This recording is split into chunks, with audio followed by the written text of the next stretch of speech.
Hi friends, welcome to Palnadu kitchens.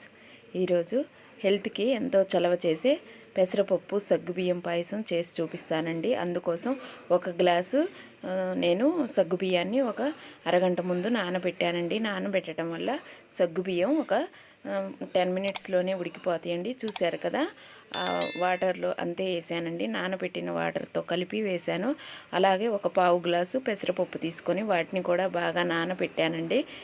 చూశారు కదా, కొంచెం మళ్ళీ ఇంకొక అర గ్లాస్ వాటర్ పోసి వాటిని ఉడకబెట్టుకోవాలి. కొంచెం సాల్ట్ వేస్తున్నానండి. స్వీట్ ఏదైనా చేస్తే కొంచెం సాల్ట్ వేస్తే చాలా బాగుంటుందండి.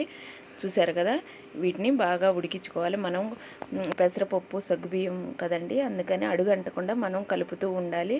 చూశారు కదా, ఇలా ఉడికిన దాకా మనం కలుపుతూ ఉండాలి. ఈలోపు మనం ఒక గ్లాస్ తీసుకున్నాం కదండి సగ్గుబియ్యం, అది ఒక గ్లాసున్నర బెల్లం తీసుకొని దీన్ని కరిగించుకుందామండి. ఎందుకంటే బెల్లంలో ఏమైనా డస్ట్ ఉంటే పోతాయండి, మనం వడపోసుకుంటే సరిపోతుంది.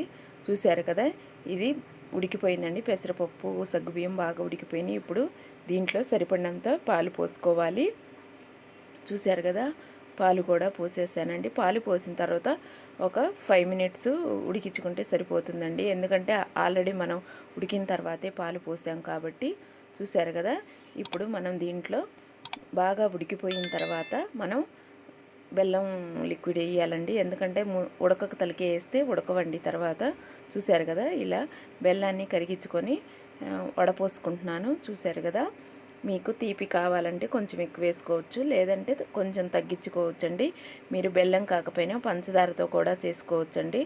బెల్లం అయితే హెల్త్కి చాలా మంచిదండి. పెసరపప్పు కూడా ఈ సమ్మర్లో ఒంటికి చలవ చేసిద్దండి. సగ్గుబియ్యం కానీ పెసరపప్పు కానీ హెల్త్కి చాలా మంచిదండి ఈ సమ్మర్లో.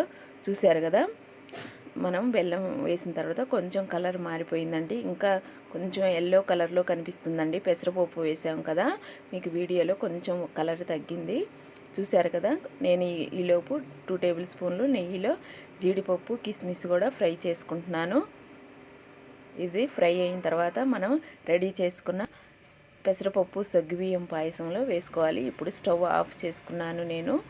వేడి కాకుండా కొంచెం ఒక 5 మినిట్స్ చల్లారిన తర్వాత వేసుకోవాలి.